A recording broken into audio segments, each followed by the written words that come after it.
भारत का अध्यात्म से बहुत ही पुराना रिश्ता है। भारत को गुरुओं, अवतारों, पीर पैगंबरों और ऋषि मुनियों की धरती कहा जाता है। ऐसे में कई बार बहुत सी मान्यताएं जन्म ले लेती हैं। उनमें से ही एक है रहस्यों की दुनिया। और कई रहस्य ऐसे होते हैं जिनको आज तक सुलझाया नहीं जा सका है। उनमें से ही कुछ रहस्यों के बारे में मैं आज आप सबको बताने की कोशिश करूंगा। तो आइए मेरे साथ और अंत तक जुड़े रहिएगा और कमेंट्स में बताइए अगर आपको इनके बारे में और कुछ पता है तो आइए शुरू करते हैं। अश्वत्थामा। महाभारत के अश्वत्थामा याद हैं आपको? कहा जाता है कि अश्वत्थामा का वजूद आज भी है। दरअसल पुरानी मान्यताओं के अनुसार अपने पिता की मृत्यु का बदला लेने के लिए अश्वत्थामा को उनकी एक चूक भारी पड़ी और भगवान श्री कृष्ण ने उन्हें युगों युगों तक भटकने का श्राप दे दिया। ऐसा कहा जाता है कि पिछले लगभग 5000 वर्षों से अश्वत्थामा भटक रहे हैं। मध्य प्रदेश के बुरहानपुर शहर से 20 किलोमीटर दूर असीरगढ़ का किला है। कहा जाता है कि इस किले में स्थित शिव मंदिर में अश्वत्थामा आज भी पूजा करने आते हैं। स्थानीय निवासी अश्वत्थामा से जुड़ी कई कहानियां सुनाते हैं। वे बताते हैं कि अश्वत्थामा को जिसने भी देखा उसकी मानसिक स्थिति हमेशा के लिए खराब हो गई। इसके अलावा कहा जाता है कि अश्वत्थामा पूजा से पहले किले में स्थित तालाब में नहाते भी हैं। बुरहानपुर के अलावा मध्य प्रदेश के ही जबलपुर शहर के गौरी घाट नर्मदा नदी के किनारे भी अश्वत्थामा के भटकने का उल्लेख मिलता है। स्थानीय निवासियों के अनुसार कभी कभी वे अपने मस्तक के घाव से बहते खून को रोकने के लिए हल्दी और तेल की मांग भी करते हैं। इस संबंध में हालांकि स्पष्ट और प्रामाणिक आज तक कुछ भी नहीं मिला है। समुद्र के नीचे है एक और द्वारिका। गुजरात के तट पर भगवान श्री कृष्ण की बसाई हुई नगरी यानी द्वारिका। इस जगह का धार्मिक महत्व तो है ही, रहस्य भी कम नहीं है। कहा जाता है कि कृष्ण की मृत्यु के साथ उनकी बसाई हुई यह नगरी समुद्र में डूब गई। आज भी यहाँ उस नगरी के अवशेष मौजूद हैं, लेकिन प्रमाण आज तक नहीं मिल सका है कि यह क्या है। विज्ञान इसे महाभारत कालीन निर्माण नहीं मानता। काफी समय से जाने माने शोधकर्ताओं ने यहाँ पुराणों में वर्णित द्वारिका के रहस्य का पता लगाने का प्रयास किया, लेकिन वैज्ञानिक तथ्यों पर आधारित कोई भी अध्ययन कार्य अभी तक पूरा नहीं किया गया है। 2005 में द्वारिका के रहस्यों से पर्दा उठाने के लिए अभियान शुरू किया गया था। इस अभियान में भारतीय नौसेना ने भी मदद की थी। अभियान के दौरान समुद्र की गहराई में कटे शटे पत्थर मिले और यहाँ से लगभग 200 अन्य नमूने भी एकत्र किए, लेकिन आज तक ये तय नहीं हो पाया है कि वह नगरी है अथवा नहीं जिसे भगवान श्री कृष्ण ने बसाया था। आज भी यहाँ वैज्ञानिक स्कूबा डाइविंग के जरिए समंदर की गहराइयों में कैद इस रहस्य को सुलझाने में लगे हैं। कैलाश पर्वत,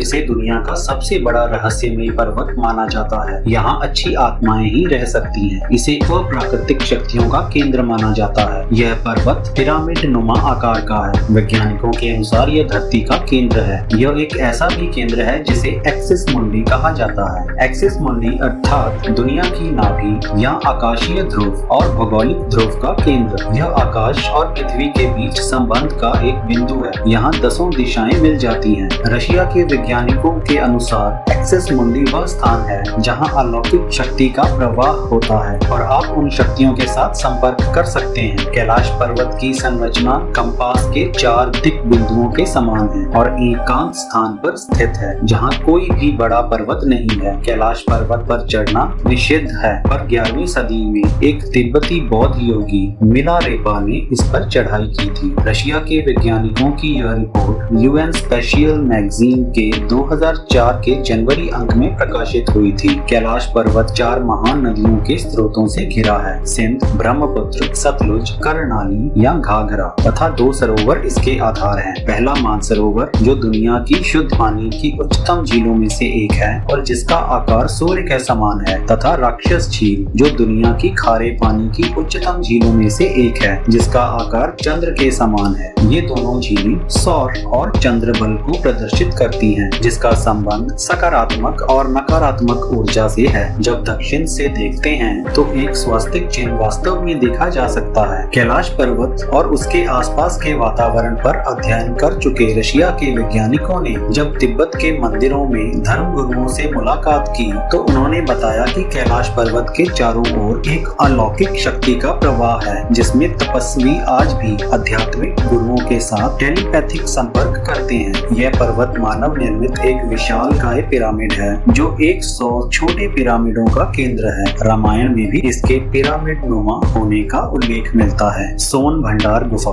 बिहार के राजगीर में छुपा है मौर्य शासक बिंबिसार का अमूल्य स्वर्ण भंडार। बिहार का एक छोटा सा शहर राजगीर, जो कि नालंदा जिले में स्थित है, कई मायनों में महत्वपूर्ण माना जाता है। यह शहर प्राचीन समय में मगध की राजधानी था। यहीं पर भगवान बुद्ध ने मगध के सम्राट बिंबिसार को धर्मोपदेश दिया था। यह शहर बुद्ध से जुड़े स्मारकों के लिए विशेष रूप से जाना जाता है। इसी राजगीर में है सोन भंडार गुफा। इस गुफा के बारे में कहा जाता है कि इसमें बेशकीमती खजाना छुपा है, जिसे कि आज तक कोई नहीं खोज पाया है। यह खजाना मौर्य शासक बिंबिसार का बताया जाता है। हालांकि कुछ लोग इसे पूर्व मगध सम्राट जरासंध का भी बताते हैं। अलेया भूत लाइट पश्चिम बंगाल के दलदली इलाकों में कई बार रहस्यमयी रोशनी देखे जाने की जानकारी मिली थी। स्थानीय लोगों के मुताबिक यह उन मछुआरों की आत्माएं हैं जो मछली पकड़ते वक्त किसी वजह से मर गए थे। लोग इन्हें भूतों की रोशनी भी कहते हैं। ऐसा भी कहा जाता है कि जिन मछुआरों को यह रोशनी दिखती है वे या तो रास्ता भटक जाते हैं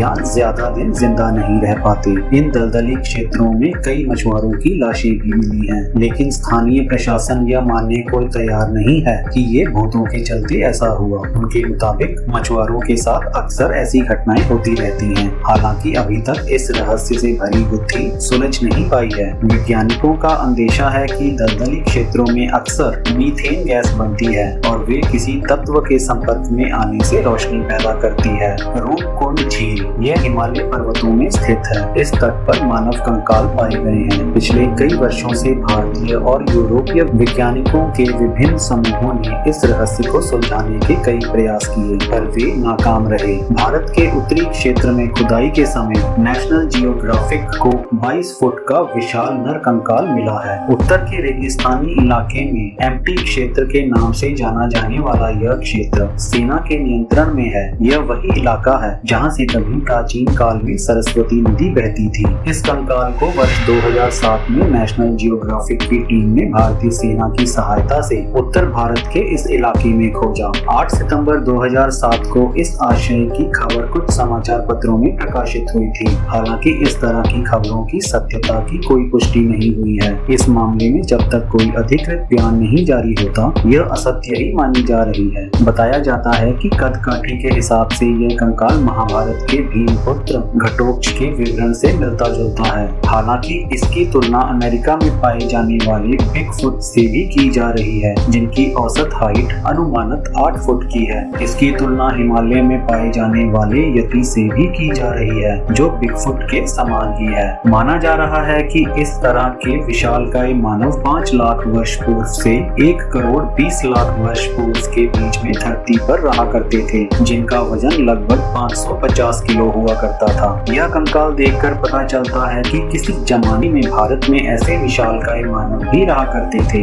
माना जा रहा है कि भारत सरकार द्वारा अभी इस खोजबीन को गुप्त रखा जा रहा है। खास बात यह है कि इतने बड़े मनुष्य के होने का कहीं कोई प्रमाण अभी तक प्राप्त नहीं हो सका है। क्या सचमुच इतने बड़े आकार के मानव होते थे? यह पहला प्रमाण है जिससे कि यह सिद्ध होता है कि उस काल में कितने ऊंचे मानव होते थे। जतिंगा गांव असम में स्थित यह गांव पक्षी आत्महत्या की घटनाओं के लिए सुर्खियों में बना हुआ है। कहा जाता है कि पक्षी यहाँ आकर आत्महत्या करते हैं। जापान के माउंट फूजी तलहटी में आफ्की गुहारा के घने जंगल में जिस तरह से लोग आत्महत्या करने आते हैं, ठीक उसी तरह से मानसून की बोझिल रात में जतिंगा के आसमान पर मंडराने लगता है मौत का काला साया। रोशनी की ओर झुंड के झुंड पखेरु आते हैं और काल के गाल में समा जाते हैं। चिड़िया के इस प्रकार सामूहिक आत्महत्या के पीछे क्या कारण है, इस बात का आज तक पता नहीं लगाया जा सका है। इस बात का पता लगाने के लिए कई शोध हो चुके हैं, परंतु प्रकृति के इस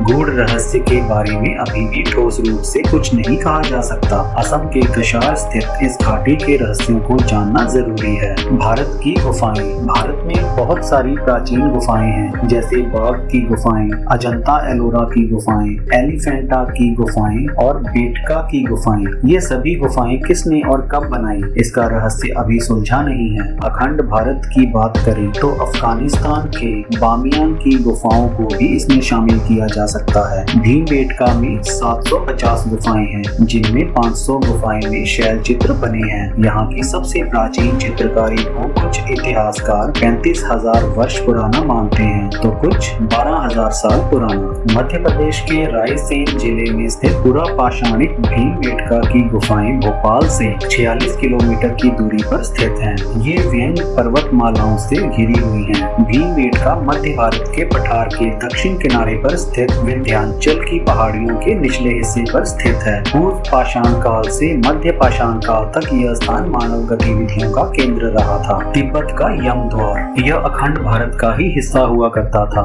तिब्बत को चीन ने अपने कब्जे में ले रखा है। तिब्बत में दार्चेन से 30 मिनट की दूरी पर है यह यम का द्वार। यम का द्वार पवित्र कैलाश पर्वत के रास्ते में पड़ता है। हिंदू मान्यता के अनुसार इसे मृत्यु के देवता यमराज के घर का प्रवेश द्वार माना जाता है। यह कैलाश पर्वत की परिक्रमा यात्रा के शुरुआती पॉइंट पर है। तिब्बती लोग इसे चोटे कांग नगई के नाम से जानते हैं, जिसका मतलब होता है 2 पैर वाले स्तूप। ऐसा कहा जाता है कि यहाँ रात में रुकने वाला जीवित नहीं रह पाता। ऐसी कई घटनाएं हो भी चुकी हैं, लेकिन इसके पीछे के कारणों का खुलासा आज तक नहीं हो पाया है। साथ ही यह मंदिर नुमा द्वार किसने और कब बनाया, इसका कोई प्रमाण नहीं है। ढेरों शोध हुए, लेकिन कोई नतीजा नहीं निकल सका। ऐसी ही और जानकारी के लिए मेरे चैनल को सब्सक्राइब कर लीजिए और लाइक और शेयर करना तो बिल्कुल भी मत भूलिए।